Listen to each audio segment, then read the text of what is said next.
want to welcome all of you tonight to the Oakcrest Neighborhood Council October 12th, 2023 meeting. Good to have you out. It's going to be an interesting meeting, I think very informative. We have a special guest tonight. We have several special guests, but looking forward to hearing from them. I'm going to suspend with my announcements because we want to get started and use our time wisely. We've got a very full agenda. And so Lynn, the instructions are if you can walk over here where the computer is. We want to hear from Lynn Pershing and appreciate so much of what she does in our community. We're going to have you look right there so everyone can see you. Lynn is a former chair of the Oakcrest Neighborhood Council and is just devoted in every way to this community and head of Keep Hillcrest. And we're so glad for everything that you're doing, Lynn. We're going to turn this over to you and let you make an announcement. Oh, thanks, Jen. I'm here tonight to make an announcement about our Saturday from 10 to noon. We're having the 7th annual Historic Home Walking Tour. This year, it's going to take place, we invite you all to attend. This year, it's occurring in the proposed local historic district of Laird Heights, which includes all of 13 to 1500 East Laird, as well as the 2 circles, parts of 15th East and parts of 13th East. There's going to be 12 houses, quite different architecture, and some really amazing stories of former owners who owned those homes and how, what a part they played in developing our city and Intermountain West, actually. But they're really fascinating stories. I will share a real quick one. It's Ab Jenkins, who drove the Mormon meteor, who set the land record for speed on the Bonneville Flats, 1938. It's a fun story. We have lots of fun stories to share. I would invite you to attend. You're going to check in at 1193 South, 13th East. It's just Laird goes up this way and their house sits right here, and it allows us to put people along the sidewalk so you can just send Laird Avenue to the 12 different houses. So we hope to see you there. Members of Keep Hillcrest are free. Guests are $10. So hope to see you on Saturday from 10 to 12. Thank you. And I'll put up extra flyers over here. I've been on these events and they are just illuminating. I know that one of the homes, I don't know if it's one of the homes, but Jake Garn lives on that street. And I don't know if his home's going to be featured, but you know, it's just, we have a lot of luminaries, but really it's the architecture that is so unique. Probably the most unique architecture in the state of Utah, besides the city. And it's also up for a local historic district. And we hope, you know, that it passes, that it gets to the finish line. I'm excited to introduce our special guest, Josh Daniels, who drove up from Provo and is regarded in the state as quite an expert about ranked choice voting. He was instrumental in crafting the legislation that enabled the state legislature. And you can correct me, Josh, if I've missed some detail, but help craft the legislation that has enabled cities and towns in Utah to use ranked choice voting as an option. And I confess to you, I'm a little confused about what it all means. And I used to just, you know, growing up days, when I voted one person, that was it. But it's a little different now and a new system. And I think it's helpful to understand. And I've had some illuminating conversations with Josh. Well, what if I do this? Well, what if I do that? And he I had some wonderful one-on-ones with him. So we hope tonight that we can not only hear a presentation, Josh, from you, and you filled several offices. You held some positions down in Utah County. Would you just get up and introduce yourself and tell us all about you? And I'll turn the time over to you. And not only do we want to hear your presentation, Josh, but probably Q&As. Yeah, absolutely. Great. Thank you. So happy to be here. The last time I spent a significant amount of time in the Hillcrest neighborhood was over 15 years ago when the Utah College exit poll we would do that. College students, BYU and U of U students would get together and we'd do the statewide exit poll. And I manned the church just down the street where it was probably a polling location for probably many years for those that have lived here prior to the vote by mail era. And probably they don't use it as much anymore now that we do vote by mail. But I just remember manning that polling location. So I might have talked to some of you. Maybe you filled out our exit poll survey. I don't know. So a little bit about me. I'm Josh Daniels, and I used to be the county clerk and auditor in Utah County. And that put me in charge of the county budget and, all of the other kinds of county functions related to finance and accounting and auditing, but also elections.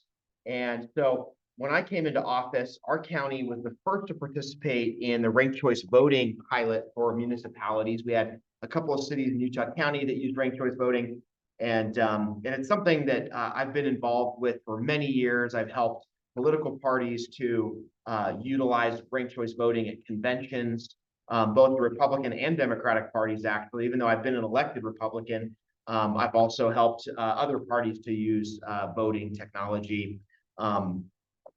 In fact, if you pay close attention next year, the state of Iowa, for the Democratic caucuses, they're going to be using ranked choice voting for the Democratic caucuses, and they're going to do it by mail. And so I'm actually going to be there in Des Moines helping administer that for the Democratic Party of Iowa, which will be kind of exciting to go to the first in the nation caucus and help with that. Another cool thing is actually we're gonna do the same thing on the U.S. Virgin Islands. So it's gonna be just much different than Iowa. Let me start the presentation, and I do want to leave some time for questions. So I'm gonna kind of keep track of time. And if you'll flip back your phones and do a little QR code, you open your camera, you go to the QR code section of your camera app, Google Lens, or just depends on what phone you're using. Hopefully you've got some familiar QR codes. I find it easiest to talk about ranked choice voting when you've actually participated in it.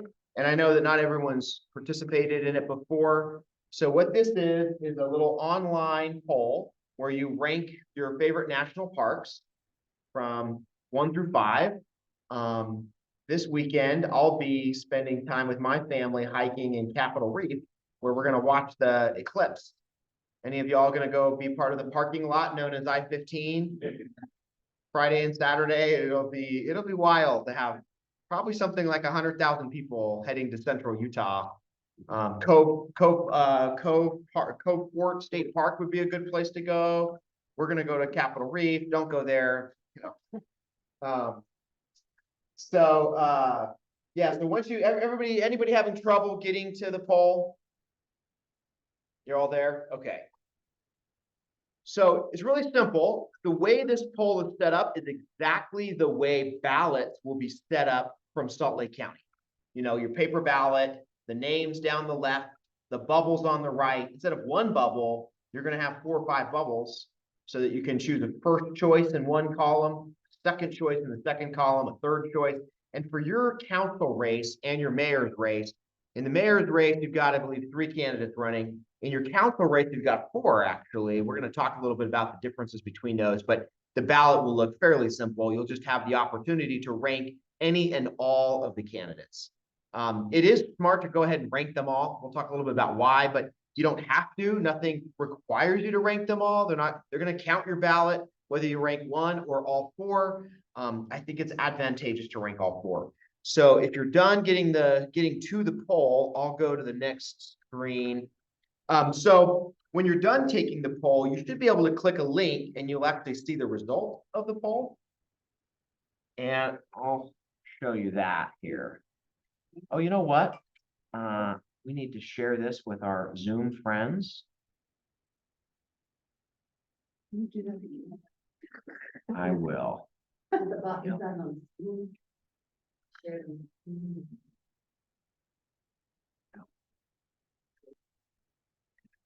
Here.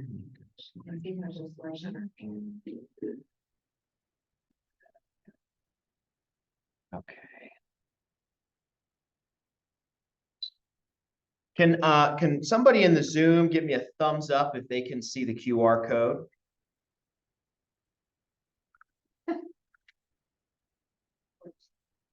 or you can unmute yourself and say something. I assume some of you can see it. Well, we've got them all, they can't unmute themselves. Yeah. So you have to go up to security and allow them to unmute. Oh, Go I to see. security. And say, Right. unmute. Allow all participants to chat. We'll just do it in the chat. If somebody just wants to put something in the chat, tell me if they can go, if they can see the QR code that we've got. What I might do here is actually,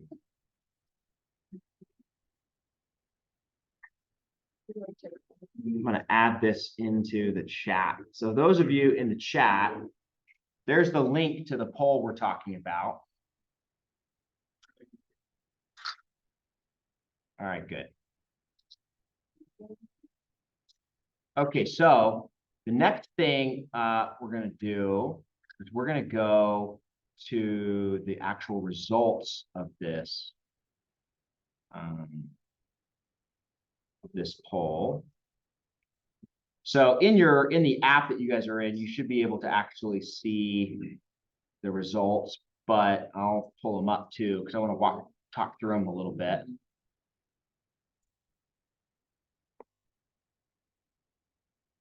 You do the QR code one more time. Yeah.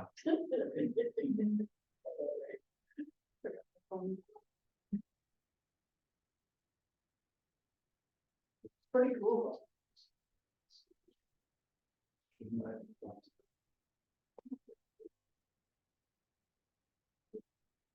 Okay, so if you're looking at the results, which it sounds like some of you are, what you'll notice is basically, so ranked choice voting, first of all, it's really simple. It's you vote by ranking your choices. Well, you know, pretty simple, right? Ranked choice voting, you're just ranking your choices. That's how you cast your vote. Now, that doesn't tell us how you count the ballots. So there are other ways that you can use the information from voters who have ranked their choices to then determine who wins. And the method that we're using is the most common method called instant runoff voting, or IRV, because what we're doing is we're running an instant runoff election. It's as if we're having a group election. We've got 4 options. We're going to have multiple rounds of voting, but you're doing that with one ballot by simply submitting your ranked choices. So then the way it gets counted is in this instant round by round runoff. And so here you have an example of the national park. In round 1 of this election, Canyonlands got the least number of votes. So what's going to happen is we're going to eliminate Canyonlands from the running. And we're going to see if the voters who voted for Canyonlands have another preference. And we're simply going to figure that out by looking at their ballot. And we know that some of the voters, well, all one of you, who put Canyonlands first choice, you presumably have a second choice. So we're going to eliminate Canyonlands. We're going to look to the second choice of whomever voted for Canyonlands and reallocate their vote to their second choice. And that's going to be shown through round 2. So whomever had actually voted for Canyonlands, their second choice was Zion. And so the vote from that voter, instead of being marked for Canyonlands, the vote for that voter is now being marked for Zion because we're having a runoff election. And we're going to continue the process again. This time, Capitol Reef is going to be eliminated. That's good. I don't want anybody at Capitol Reef this weekend. I want it all to myself. So those 3 voters, you know, those votes were then counted for Bryce. And then we'll go one more round.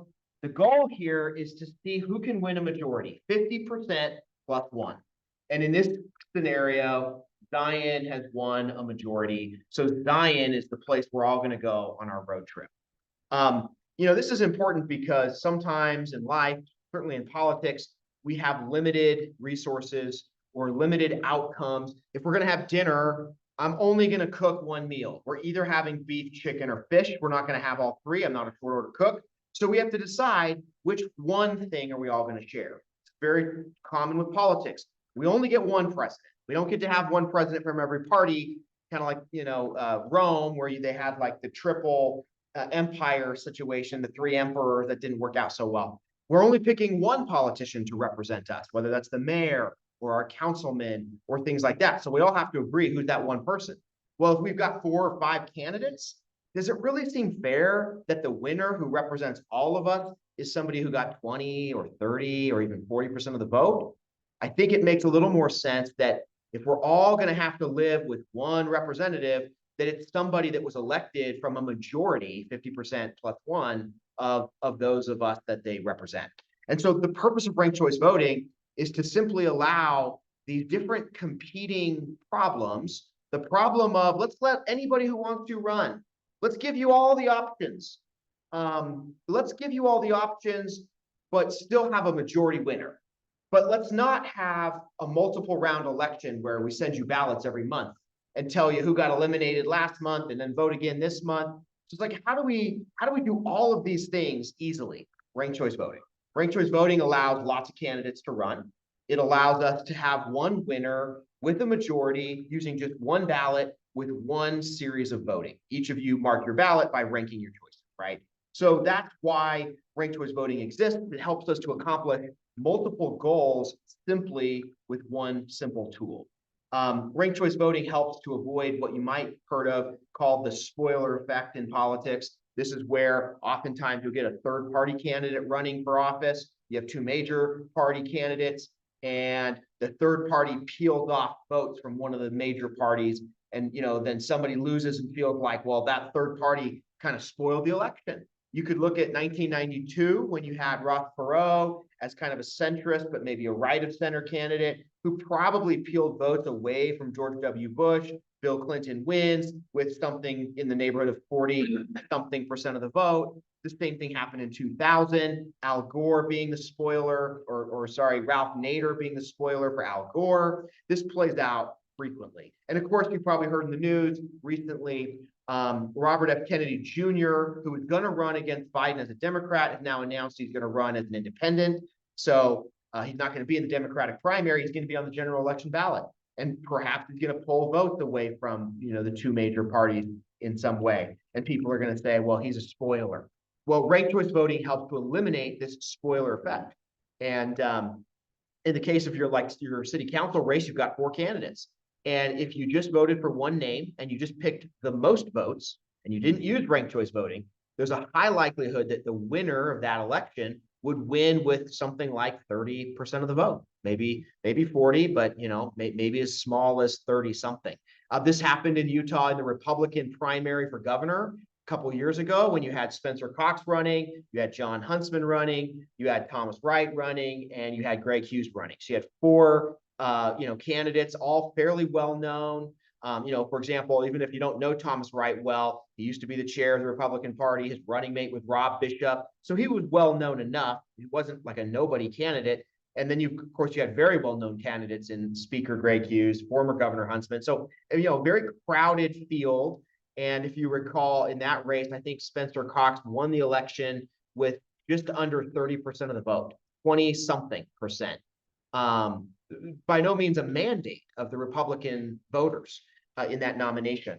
And so, ranked choice voting would have been something that could have eliminated that problem. All right. Any questions so far with this example and what we've shared? Over here. Just a really quick question. I think I've but the arches closed, so deny, and then just go their sign of whatever that person had at their next one. So that's Yeah.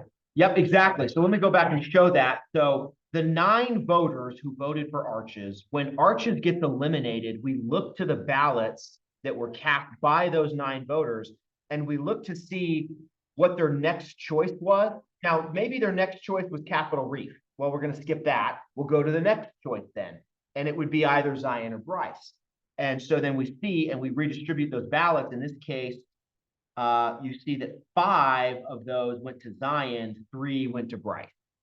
And so, Zion wins as a result. Yeah, so great question. So a couple people didn't rank Bryce or Zion. They said, you know what? I don't care. We're going to get in the car, go on a road trip. If we're not going to Arches, then I don't care where we go, right? And so this is what happens if you don't rank all the candidates. You don't get to have a preference if it gets down to a race between those 2 remaining candidates. And so if you truly are indifferent, then sure, you don't have to rank them. But I think more often than not, people have at least some preference among some of the candidates. And so, example, Lehigh, the city of Lehigh, they were electing 3 members of the council, all at large, which means all the candidates are running for the 3 spots. They had 17 candidates running in their primary, and they used ranked choice voting. A lot of the voters ranked a lot of the candidates. Certainly not all 17, but I mean, there were a lot of ballots where they ranked 10 candidates, and of course, this process went on like, 12 rounds to narrow it down for the general election. Okay, let's see here. Make sure I'm in presenter mode.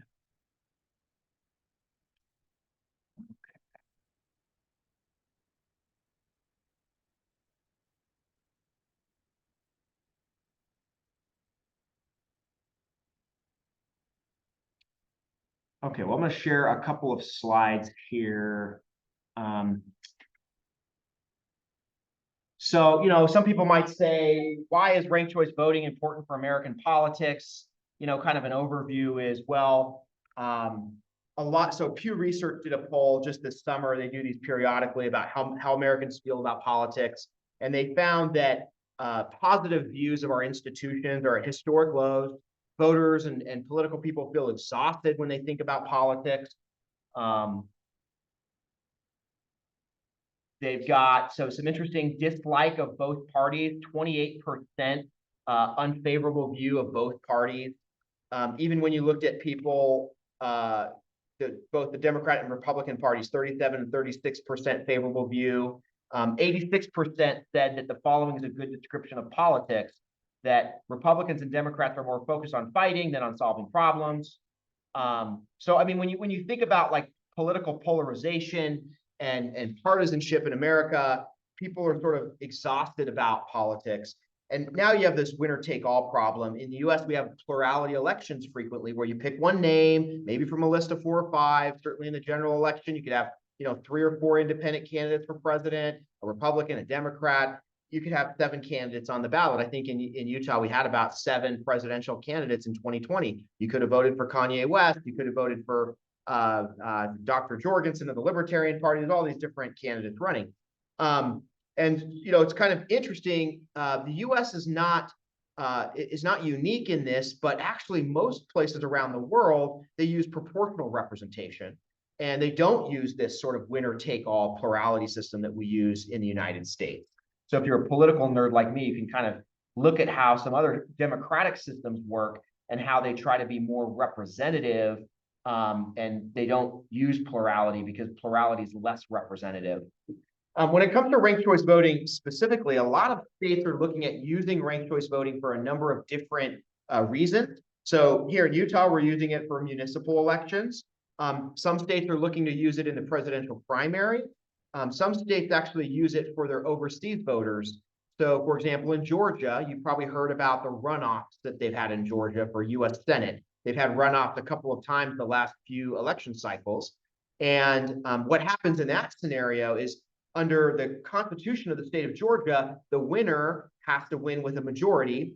And so if the winner does not get a majority, then they have a runoff election a month later. Well, the problem with having an election a month after having an election is that voters who are overseas don't have time to get an updated ballot, mark that ballot, and return it. And so they actually allow overseas voters to submit a ranked ballot. And then they count that ranked ballot just the way that we showed in the runoff election. So there's a lot of different uses. Our political parties in Utah have used ranked choice voting frequently at their conventions. Both the Republican and Democrats have used it off and on over the years. In Texas, they're doing something similar. So then we did our sample poll, talked about our results. Let me see if I can share this video.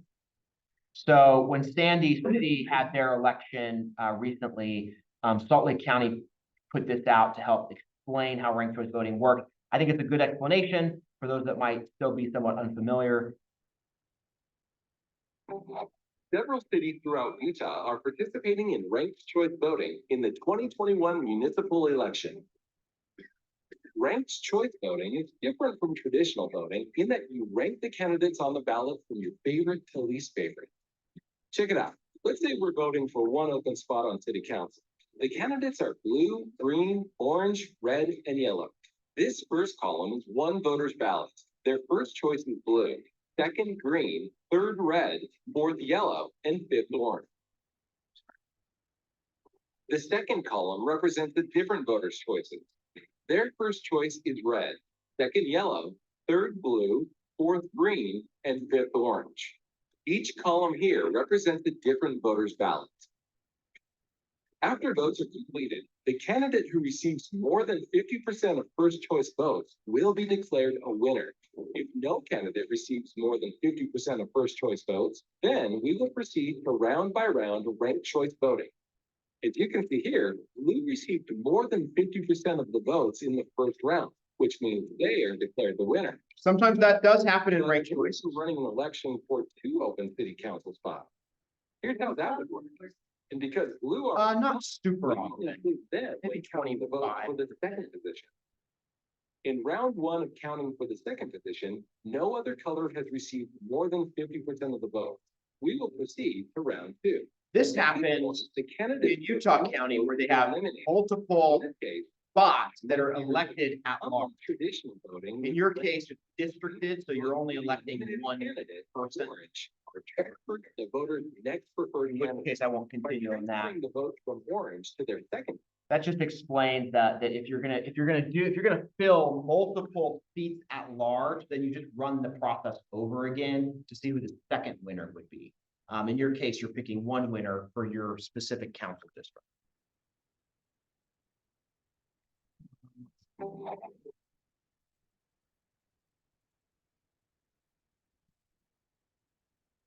Yeah, we've talked about how this works. These are the cities that used it. So, some reasons why this is actually useful. Local government has to pay to run the election, right? They have to pay to print and send ballots. They contract with Salt Lake County Elections, Lanny Chapman, the county clerk, and you have to pay for both of those elections. So in the case of Salt Lake City, they're only paying for one election. They don't have to pay the county clerk's office for the primary because they didn't have a primary.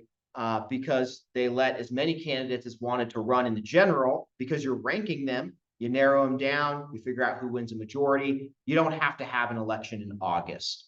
And that can be useful for a lot of reasons, not just the cost savings, but people are out of town in August. People don't really know that there's an election that happens in August. They're more familiar with a November election. The campaign cycle just goes on forever. The candidates are, basically campaigning all year long. And they have to spend more money to do that, right? So ranked choice voting can help local cities save some money, to save the headache of having these 2 cycles of elections.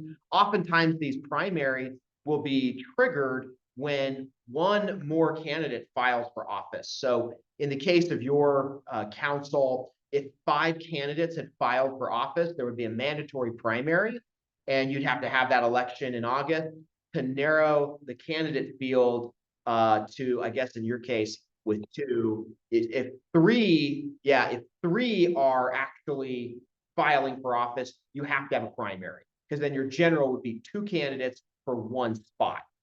In your case, you had 4 candidates who are interested. You're going to vote in the general election. Don't worry about a primary. But traditionally, you'd have had to have a primary to narrow the 4 down to 2, and then have a second election, the general election in November, where you pick between those 2. And so there's some cost savings and some time savings by using ranked choice voting. Of course, we talked about this, eliminating the spoiler effect.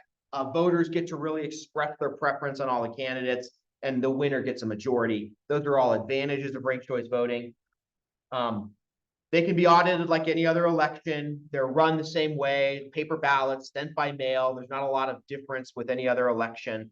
But this last point is what's really interesting, and that is that you can see more civil and issue-based campaigns, because traditionally, there's an incentive to tear your opponents down so that you're the last one standing. And you've made them look bad because you've poked all kinds of holes in them. And maybe you didn't talk much about the issues. With ranked choice voting, if you do that, there's a risk, and the risk is that you're going to tick off the voters who really like that candidate. And so now there's an incentive to not just tear down the other candidate, but to distinguish yourself from the other candidate and say, you know, they're a great person and I agree with them on this and this, and I understand if you like them for those reasons. Here's why I think you should consider me. I'd love to be your first choice because these are the reasons that I think I'm great. But you know what? I understand if they're your favorite, I sure would like to be your second choice. All of a sudden that changes the incentives and the way that you interact with other candidates and the way that you think about the election. It's not like good versus evil. It's red versus pink versus purple versus blue. Well, it depends on, you know, your eye color and, you know, what other clothing you're wearing as to which color you might choose, right? And that's more true to how public policy is. Public policy is not good and evil. Public policy is good, better, best. Public policy is trade-off. Public policy is you have a spectrum of options. And I think ranking your candidates is more true to how our actual elected officials address public policy problems. Okay, so now let me dive into an example that's close to home. I'm going to look at 2 elections. And we're just kind of bumping up against some time, but Okay. Nielsen, we want to hear from you. So, All right, so this one, so we're going to look in Mill Creek here. Mill Creek, last time there was ranked choice voting 2 years ago, Mill Creek did this. They had 2 different districts where they had 4 candidates, just like yours. This one's an interesting one. So this is where I'll talk about this one, and then we'll do some questions. So this is the first round of vote. So Jeremiah Clark is a narrow first place with 34%. Tom Zarin is just behind him by a little less than 1%. So it's a very close race, but in a traditional election, Jeremiah Clark would win with 34.7% of the vote, which means 65% of the voters didn't vote for Jeremiah Clark. So those other 75% of the voters, we don't know who they wanted. Maybe they didn't want Jeremiah Clark, but they're going to get Jeremiah Clark because there was a 4-person race and the votes were split like this, right? So ranked choice voting allows us to do a runoff. Linda's going to get eliminated, and we're going to see what the voters wanted. In this case, once Linda was out, this race got really close.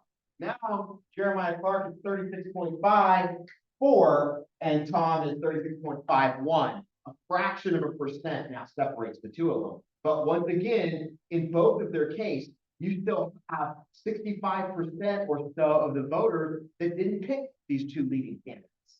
And so they picked either the opposing candidate or this 3rd candidate. So now, when we go to round 3, once Angel's eliminated, now you can see that if it was just a head-to-head matchup between Tom and Jeremiah, Tom wins. Even though Tom didn't come in first, Tom actually has a majority support. Tom wins. This is a feature of ranked choice voting. This is the purpose of having ranked choice voting, is when you have an election like this, you can truly see the preference of the voters. And so I don't know how it'll play out in your council district, but you can kind of think about this idea of a 4-person race.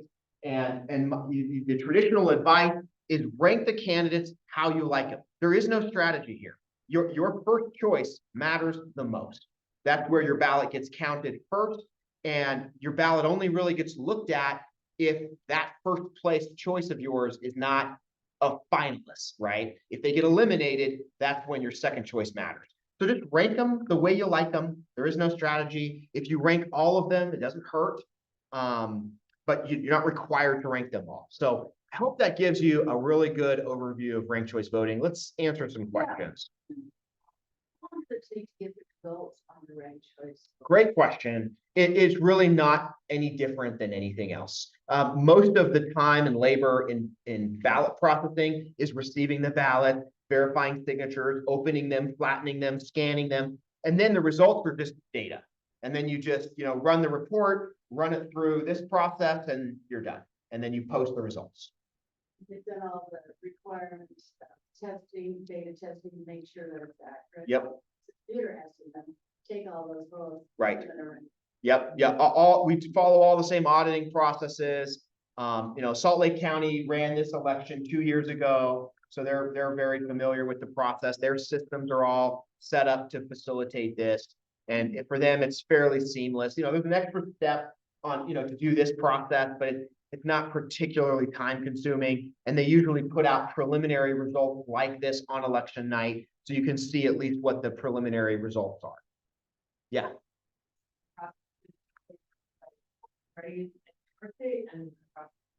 Yeah, that's a great question. I would say, yeah, this process has been equally criticized by both parties and also equally embraced by both parties. It ebbs and flows, right? And it depends on where you are. And it can depend on the political dynamics in any given state.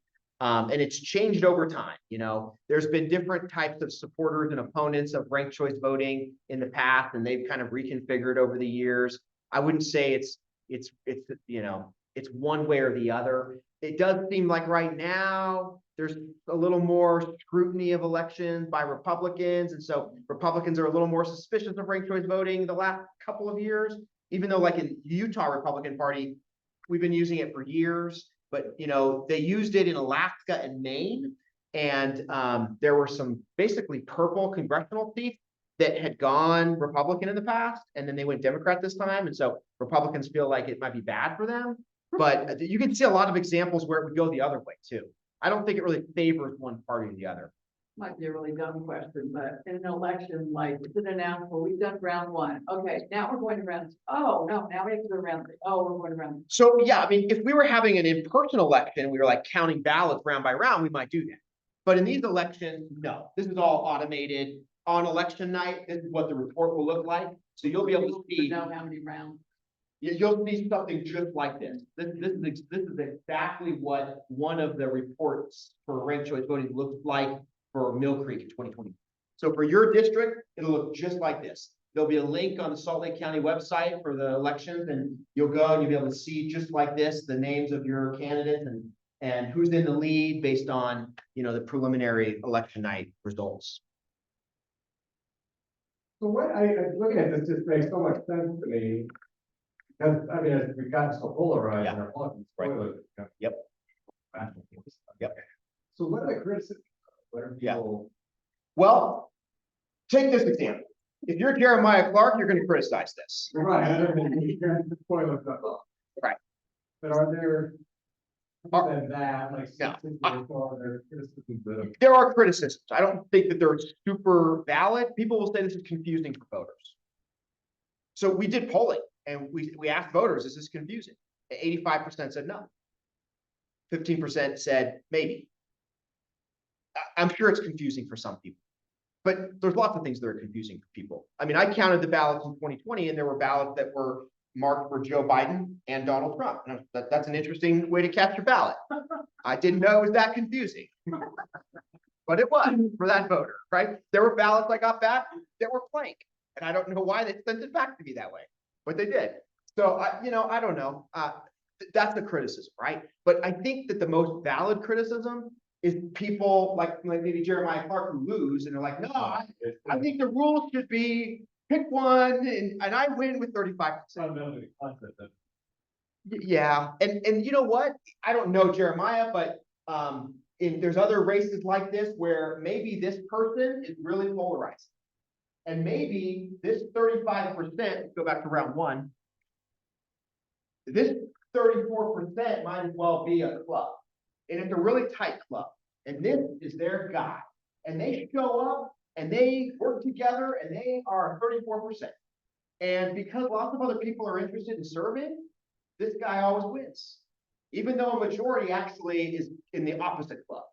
You know, and so, but if you're that club, then you hate this. Because it's so much easier to have a really strong group of 35% that's loud and active than to have to go talk to everybody and see what everybody thinks and appeal to a majority. That's hard. That requires civic involvement. That requires confidence. That requires thoughtfulness. It takes effort. One thing I think I learned in both the times that we talked, Josh, it's very important to fill out the whole ballot. Yeah. And you might say, nope, like the club thing, this is my guy. Yep. Or my gal. Yep. But one thing that I might take away from you, fill the whole thing out. You know, it's like one of these things where. And we're gonna wrap up in 1 minute. Okay. So do you have any, I don't know if there's anything in the chat. Oh, great question. Anybody in the Let's chat look have in a the chat. question? We've got, nope, nothing in the chat. If Nothing in the anyone chat? can hear us, Anything in the chat? I think one more question and then Okay, we will thank you so much. absolutely. Does the person who was in first place in the first round ever, do we know that? Well, like in this scenario, you know that this person was in first place in the first round. Okay. Yeah. So that we can see, right? So yeah, you'll be able to know that kind of information. Yes, yeah, in fact, the report that Salt Lake County will do looks exactly like this. It's an interactive little website where it shows the results. So, yeah, good question. You'll be able to see how the votes flow back and, forth, through the various virtual instant rounds. Yeah, great. So good to be with you all. Good luck in your election. Share some of this information with your friends and neighbors and family, because people maybe they're confused, or it's new, right? And so people might not be familiar, but great to be with you all. Thank you, Josh. Thanks, Jan. So appreciative. That was so informative. Can we get back to, how do we get our Yeah. screen back, or Yeah. what would you like us to do here? Well, And we are gonna call up, we're gonna get, Detective Fallows will be our next presenter. And then, Dan Dugan will have you come up after Sam, and then Hannah. So if you want to just come up and, rank choice voting, first, second, and third, but you're all in first place. And then what we will do is we'll have our elections. I'm gonna ask Detective Follows to unmute. Oh, yeah, of course I did. I'm sorry. So before we jump to our, I'm sorry. It's one of those days. So Lauren Barlow is here, and Lauren, please come up. We're so glad to have you. She is head of the Road Safety Committee at Bonneville Elementary School. And road safety's been a big issue, I think. And Lauren, I'm gonna have you stand right here so we can see you in the camera. We've been very interested as a community in this, and you've taken a lead and on this, and we're so appreciative, and we thought more collaboration between the community and the school will help both of them. Yeah, I think Thank you so great. much. thanks for inviting me. I see some familiar faces of some community members and leaders here tonight. And thanks to Jan for helping us spread our message to YNC, to some of you guys over email and newsletters. That support has been really helpful to us. Tragically, on November 30th, a Bonneville child was hit and killed crossing 21st East at 13th South. She was in the crosswalk. She wasn't doing anything wrong. Of course, the Bonneville community was just shaken and by this loss, and this wonderful child could have been any of our kids or grandkids. So as a way to move forward, the parents and the administration came together and we decided, we can't change what happened, but we know there are concerns about our kids and pedestrians in general in our neighborhood. And we wanted to improve the safety for those kids walking to and from school. And so we decided to form this committee and try to help our kids get to school and from school more safely, and also be able to get around the neighborhood safely to a friend's house 2 blocks down, or go to Immigration Market. That's why a lot of us live here, is because we love the walkability, but we also want to be safe as we're out and our kids are out, especially in the neighborhood. Our committee sent out a survey last spring to all of the Bonneville parents to ask them, like, what are you most concerned about? What is working, what is not working for your kids in terms of getting to school and from school safely? Bonneville is a walking school, so we don't have any busing, obviously, and most kids live within 80% of our boundaries. So really, all those kids can walk, again, at the north and west, south boundaries. That's a little far, so sometimes those parents do drive, especially for younger kids. So we know there's driving parents, and those 20% of kids that live out of boundaries, those are definitely kids that are driven, but the majority of kids can and really should walk. Walking to school is really good for them physically, to get them used to that habit, and emotionally to know that they can be independent and they can do this. It's good socially. They can walk with friends and get to know people better. So it's good for kids all around, but we need to make sure they have safe pathways. So in the survey, the feedback from the parents was that a lot of them actually said, we do live close by, but it's not safe for my kid to walk. So I drive my kid to school. which is just really a problem because that means there's extra cars on the road, and creating additional congestion. And it's not the right message to send to the community and to these kids that, well, we only live 4 blocks away, but it's not safe. We need to make it safe for them to walk. So we've been working with the city and Dan and other people and Hannah, with the city's Department of Transportation to get some of the signage improved. A lot of the streets abutting 19th East and 20th East were just yield signs, which don't allow cars enough time to stop and look for children who very well could be approaching that intersection and need to cross that street. So the city has traded out a lot of those yield signs for stop signs, which is the appropriate signage there, so that cars are expected to stop and look for kids who are walking. They've also installed some no parking signs, which are basically no parking here to corner signs, because again, a lot of drivers just are kind of negligent and park really close to corners, which impacts the visibility of other drivers looking for pedestrians and children, and really anyone trying to navigate through those intersections. So we're hopefully going to have the city add more of those, because we as the community drivers just aren't great at remembering we need to park whatever the city code is, 20, 30 feet away from corners, so that everyone can have better visibility. So hopefully the city can add a few more of those no parking signs, or at least like spray paint curbs, red, or something to remind drivers that they really shouldn't park there. So that, and then the city added a crossing guard to 20th East and Princeton, which has been really helpful for the large flow of kids coming from the south, east. And also, I'll tell you about in a second, we've changed the traffic flow for the cars that do come to Bonneville for drop off and pick up. So it took a month before that crossing guard got there and on a permanent basis, but the city came through with a crossing guard. So thank you guys for that. I know that was a big effort there. So we have changed the traffic flow. We worked with the city's Department Transportation, their engineers, about how to change the cars that do come to Bonneville, especially in the morning, but also in the afternoon, because 19th East is just a commuter throughway. It's always busy, and 8:30 in the morning is when commuters are passing by and kids need to get to school. And so we've changed it so that only kindergarten parents drop off their kids in the front via car and pick up in the front. All the other parents have been asked to drop off their kids going south on 20th East, so that a lot of that traffic has been moved to the back of the school, where we have a much larger area where cars can pull to the right side to the curb, because we have that whole block. The school takes up that whole block on the back fence on 20th East. So that, it is more cars on 20th, but it's a less trafficked road. So the feedback we've gotten from parents is that the system's working pretty well.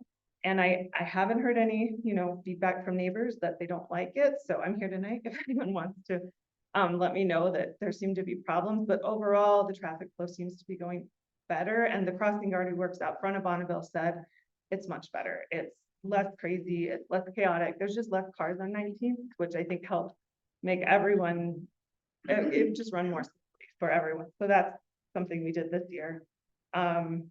And we're going to keep working on stuff with the city and hopefully partnering with you guys on more. Well, Lauren, I just want to say I live on 19th yeah. East, and believe me, it is much smoother. Good. And I really applaud you for everything that you've done to come up with this traffic pattern, because I think it does help the children and parents and the flow. And can we, I'm going to do something because our time is so tight.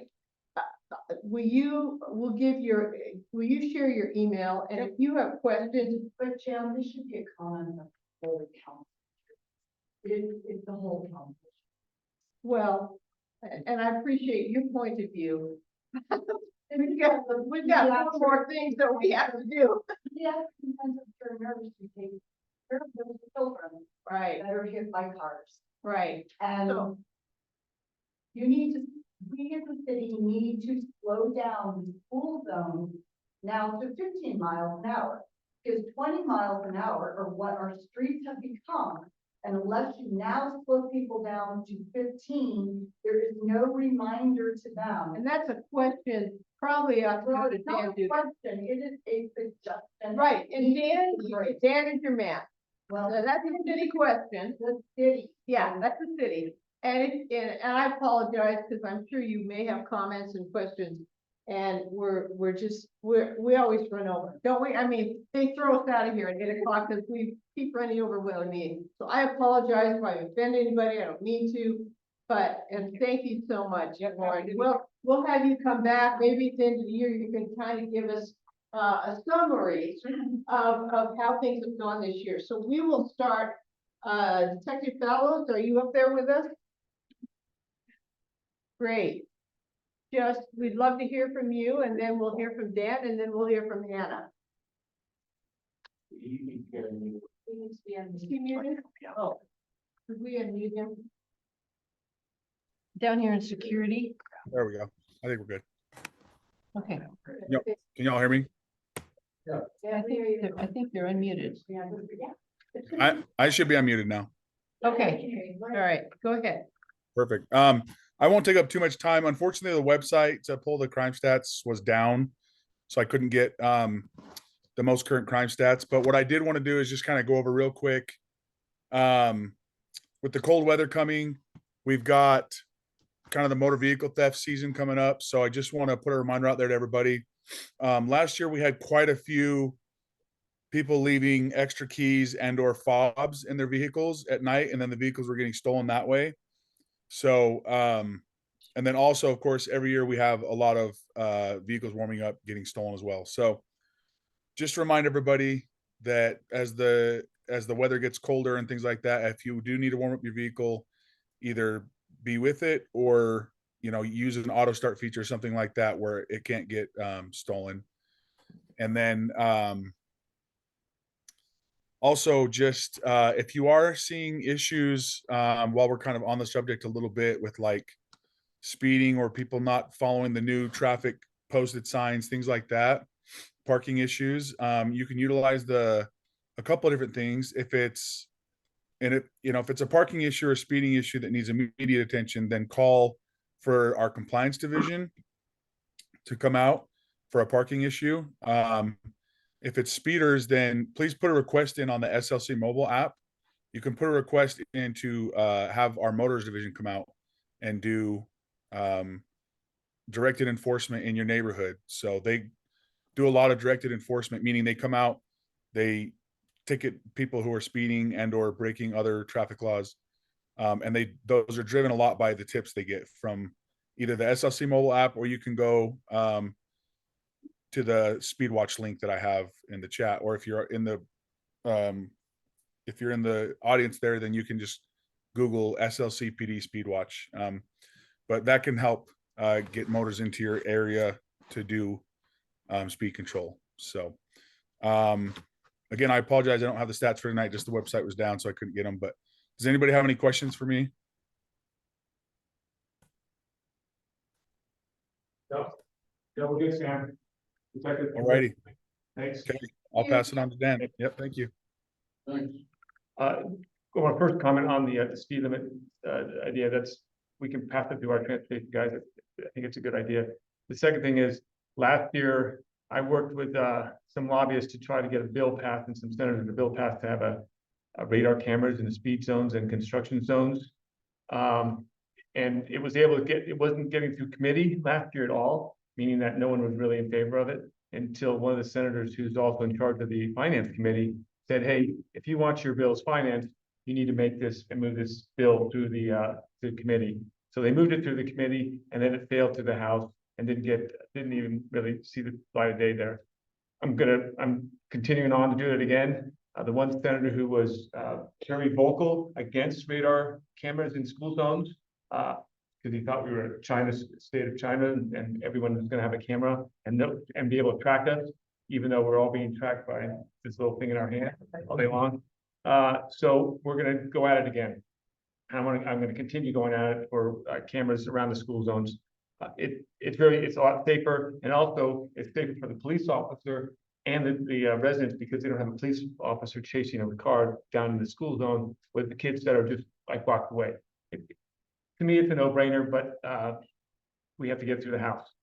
So I'm working on that. Local historic district, Lynn mentioned that. There's three areas. The first area is going through right now. We haven't seen the ballots yet, and now they'll play through the ballots. They need 66% of the residents in the area to vote in favor for it to come up to the council for a vote. We're talking on what we need to do during that ballot period so that we know what to do when it comes into the council, because we're gonna have to make some conversations. The Affordable Housing Initiative, I spoke on Tuesday, against the number of measures. I sent my comments to the chairs. I urge the chairs and the residents to make comments. You get 2 minutes. Time your comment, so you full 2 minutes. You get full 2 minutes on that comment. Talk to other people about your comments and make them more general about what you want. But make comments. And you make them either showing up to City Hall or you can do it. Yeah, I think it's more powerful to show up than to be online. Just my, because I'm sitting there. It's always nice when I see your face standing there. So that's good. So I just urge you to do that. The 25th is an open house. Probably maybe talk that you already knew that, Jan. The open house for the university. 25th, the next Wednesday, 4:30 to 6:30 at the football center on Guardsman, across the street from Steiner's. The open house for the university. So I'll just keep it short at that. Okay, any questions? Or any questions? Sorry, any questions? Okay. Thank you. Hi, everyone. I'm Hannah from the mayor's office. I will be quick as well. I have a bunch of flyers over here. First, right now we're in the official public comment period of UDOT's environmental impact study looking at adding a lane to I-15. The mayor opposes expanding I-15 and has let UDOT know that she opposes it at every step of the process. The public comment period closes on November 13th. So if you want to make your voices heard on that, now is the time. There are open houses. There's an in-person open house on October 17th from 5 to 7 p.m. at the State Fair Park grounds in the Bonneville building. There's also an online open house on October 16th, the night before, from 5 to 7 p.m. All the information is on a flyer over here. Also wanted to let everyone know, I think Jan already put this in the newsletter, but December is Human Rights Day. I think it's December 10th. But the city is seeking nominations for individuals or organizations who should be recognized for the work that they do to move human rights forward in the city. So if you want to nominate anyone, there's a QR code on this flyer again over here. And if you have any questions on that, let me know. I can connect you with our equity advisor in the mayor's office. Thank you, Councilmember, for already mentioning the baseball open house next week. Also wanted to let everyone know, so the mayor's office has a pot of funds that we use to distribute micro grants to community councils throughout the city. We know that you guys do a lot of work to stay informed yourselves and then take the time to inform and educate your neighbors as well on city issues and get folks involved. So we have a small pot of money that in the past have been called the community micro grant, where we've given funds to each community council. We are looking at ways of making that money more impactful, because again, it's a relatively small pot. And so we're redesigning that fund a little bit with a new name, the Neighborhood Engagement Fund. And we're splitting that into 3 separate pots of money. The first pot is looking at creating some type of leadership conference or education conference for community councils to attend and learn more about city processes. We find on our engagement team that oftentimes when we're engaging with folks, the key piece of that engagement comes from education, just about how city processes work. We recognize that it's really complex. Sometimes you don't know who to talk to. Sometimes you don't know at what point in the process to make your voice heard. And so we really want to focus on educating community councils along with city residents as well to learn more about the city and how you can make your voice heard. We will still have some of that fund in a bucket for micro grants for community councils as well, but it will be a little bit more competitive. That bucket, though, is matching the level of demand that we've seen for the past 2 cycles of this grant.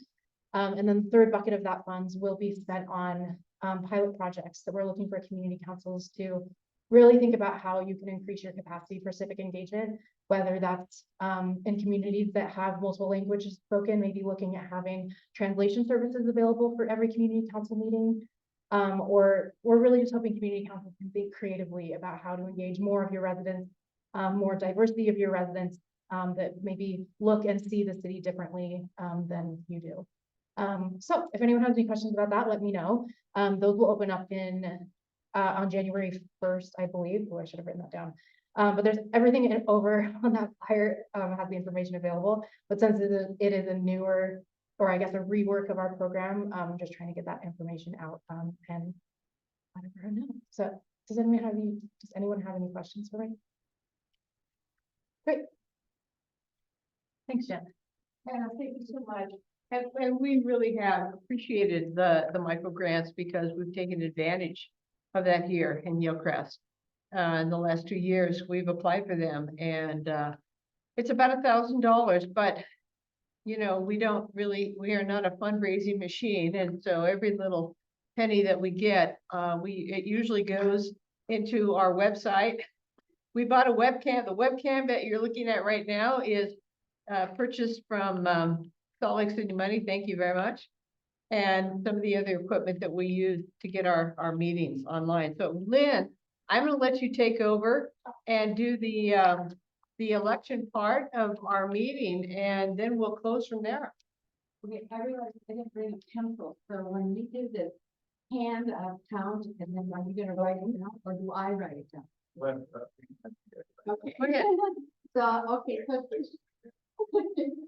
so, we're now going to hold elections to fill 3 vacancies on the Hillcrest Neighborhood Council Board, as well as those officers running for a second 1-year term. I will present each position and ask for a vote. For chair, Jen Hemming is the current chair, and this would be a second 1-year term for her. Our bylaws, the only current. Lynn, can you stand over? Oh, for the sorry, camera? I'm not, yeah, that's right, I forgot, sorry. Oh, that's okay. Sorry.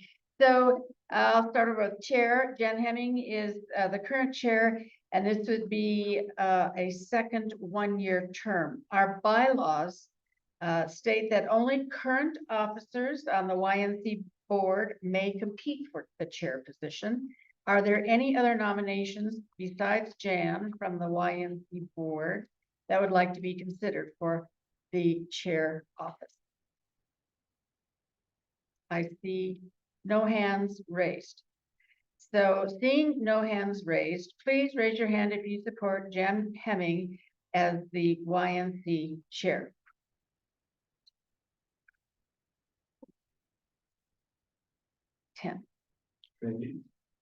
You want them to, oh, yeah. Oh, there's a hand raised.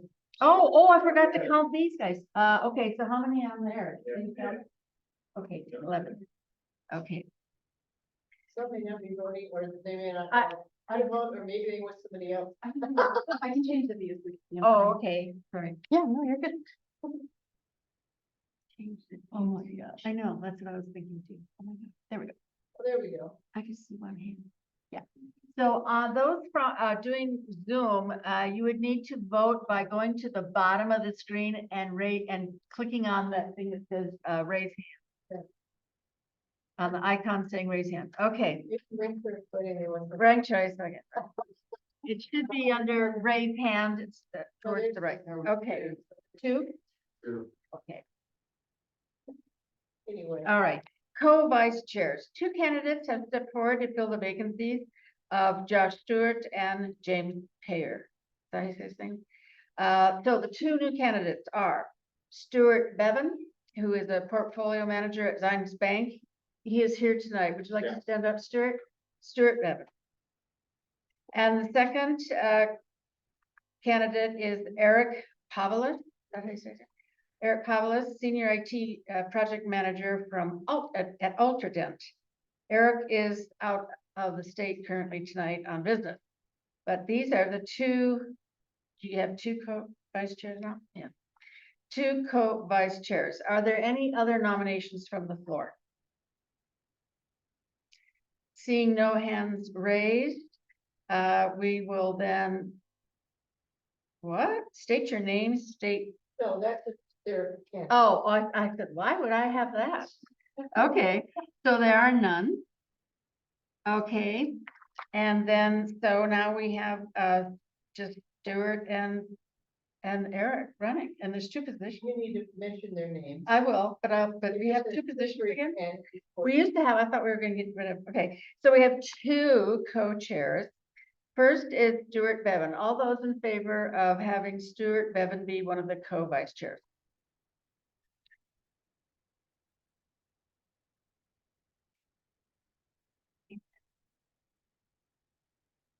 Okay. Next candidate for the other co-vice chair position is Eric Pavlis. He is Senior IT Project Manager. All those in favor for Eric Pavlis being the second vice chair? Okay. All right, Secretary Treasurer. The positions of Secretary and Treasurer are being merged. That's what they were. This will fill the vacancy of Tom Lund, who served as Secretary previously. The current candidate.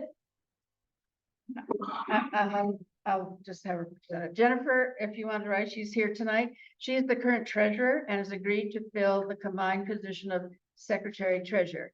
Would you like to stand up so everyone knows who you are? That's Jennifer Evans. Are there any other nominations from the floor? Or from the Zoom? Seeing none, raise your hand if you support Jennifer Evans for the Secretary Treasurer.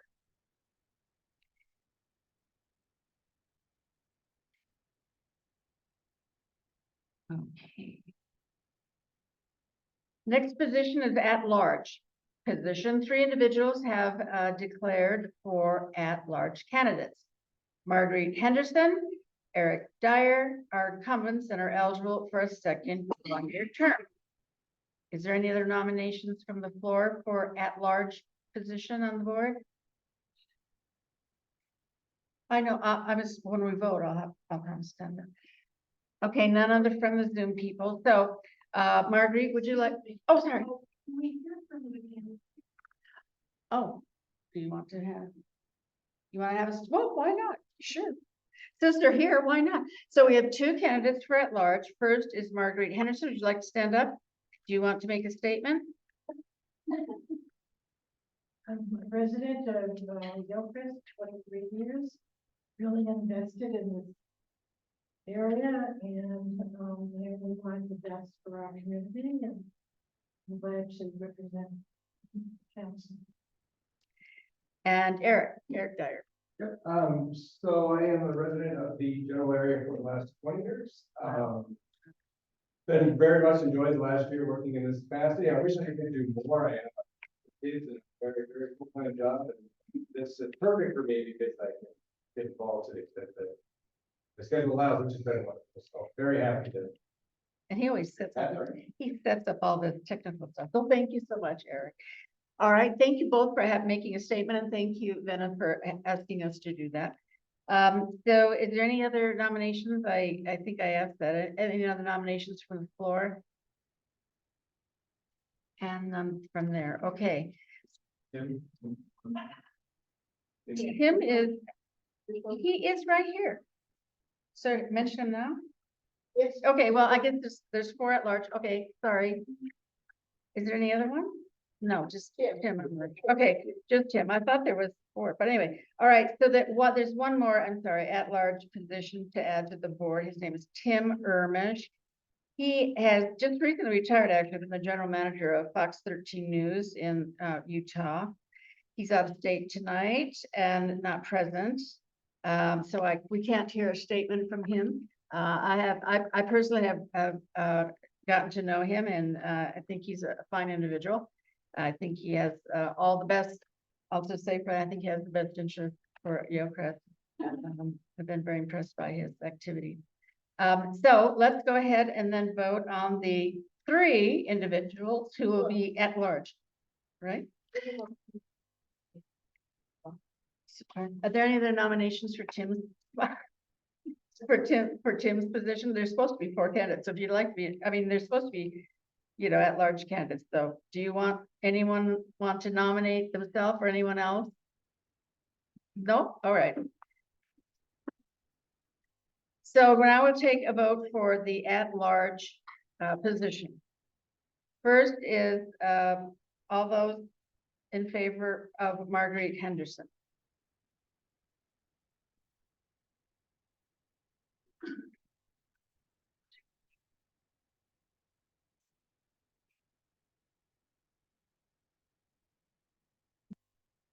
All those in favor for Eric Jai.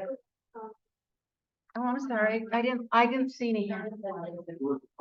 Okay, oh, I'm sorry, just like, I'm not used to having to Zoom and live meetings, this is like really confusing. All right, all those in favor for Eric Dyer at large.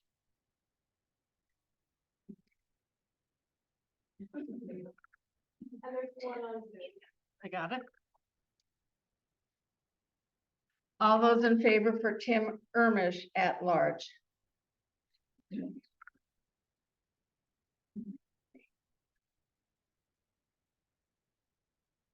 All right. I think that's all we have. Voting is now complete. Congratulations to all of you who are willing to serve our community district.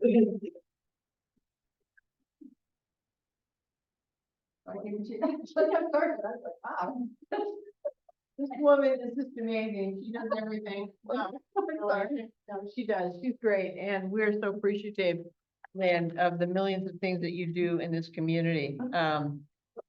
And so one of the things, we're still working on our bylaws. We're like a month or two off in our elections and our cycle. So we aren't perfect and we're trying to get back to being more perfect in terms of when we hold elections and the term and et cetera. If anyone was here for the meeting that we had with Robin Carbaugh and Scott Hagan, who's an attorney, they've been working on this. They're continuing to do that. They've had some personal family situations that have kind of pulled them away from that effort, and we're going to get them back and hopefully have something for you to look at and vote on before the end of the year, so that we can be more sequential with our voting. And I think we're actually going to get out early on time tonight. But anybody have any other questions or want to say anything else? Or yes, Hannah. I'm sorry, I'll just say the I-15 flyers have mysteriously disappeared. I think I might have left them at the previous meeting that I was Oh, at. no. So I will send an electronic copy to you, Sharon, and if anyone wants it, I can email it to you. And we can get it out on our newsletter. Yeah. The, stadium. Yes, the stadium. I know what you're on. Yeah, on the 25th. It's the 25th. It wasn't, there was a top, so the topic of the October 25th meeting at the football. building, is for the university to present the plans for the University of Utah baseball stadium. that Right. They would like to install on Garden Way. Yeah. They haven't been finally approved by the higher education board of education. And we, I think that's true, and I'll say that again as well. Okay, so the university is required to go before the newly formed Board of Higher Education of Utah in November for their final approval of the project. And the Save Sunnyside Park, Friends of Sunnyside Park, petition, been very, very active. We've got tons of signatures opposing. Yeah, I've got many people doing walking the streets, doing the petition. We go to the park all the time, and we get more signatures from all of the amateur sports using that park. And I did hear from one of our legislators who, the university has said they are not taking any more property.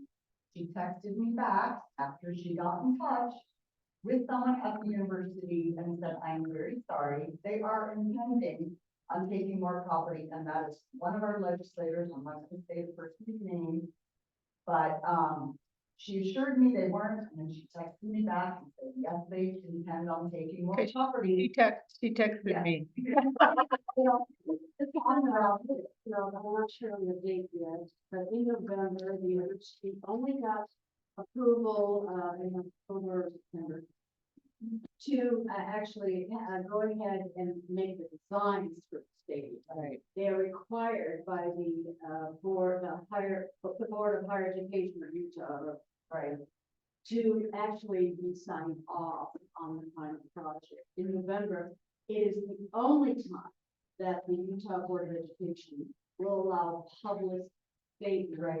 I mean, I will find out what that is and I will. And we want to coordinate all this and thank you, Lynn, because we were very busy this summer. But then, and Lynn was actually at the meeting of the State Board of Higher Education, thank you, along with, so was Lee and Jim, and so there were a number of representatives, from the community. And, so what we're gonna do is kind of coordinate and represent. We did get a vote from, the Sunnyside East Association, who is supporting us. And we need to add that. I don't know if you knew that, that's another community council that is in favor of what we're doing. Right, and we need our community council. Right, We need everyone to come to that meeting where you is having their open house. And they need to drive the question. there is a and survey, He needs to get an answer. right. So just so you know, we sent out, in our newsletter, the survey. We promoted the survey in our newsletter. We will continue to do that. You'll have another opportunity on the 25th. So we're gonna stay on top of this, and then we're certainly going to coordinate, be at the State Board of Higher Education in November. So you'll be hearing more. We're in New Zealand, Yeah, but I will be yeah. there for 2 hours at that open house. You need to tell your neighbors to attend. This is our chance of a voice, and it was the voice of the petition that got the speed bump changed into speed cushions, and a compromise happened. We're not gonna compromise on any of that part, because they will keep taking it. We appreciate you all coming tonight, and I think we're gonna close our shop down and close the meeting. Yeah, I And think a really quick comment. yeah, I have nothing out of that. I think we just kind of agenda agreed to do another year of the president. And but one thing I have observed in the last year is this astonishingly good project manager, and the level of detail and attention and just time that this woman commits to this. And it's blinding.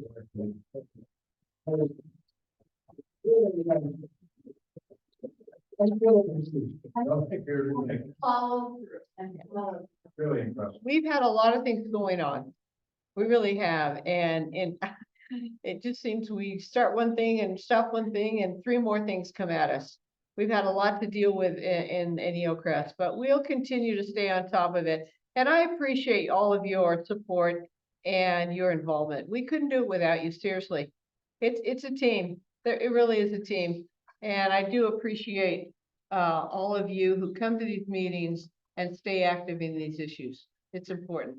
All right, I think we should give a round of applause to all the people. who Yeah. was on the previous year on the board. comments here? Yeah. Thank you so much. Really appreciate it. Our next meeting is November what is it? November anybody got a calendar? It's the 2nd Thursday. But we'll see you again in November.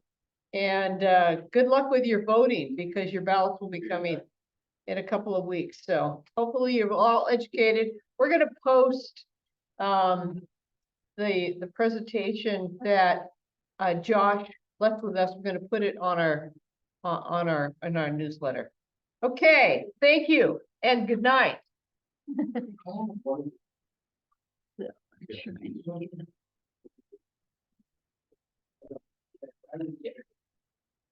Oh, good.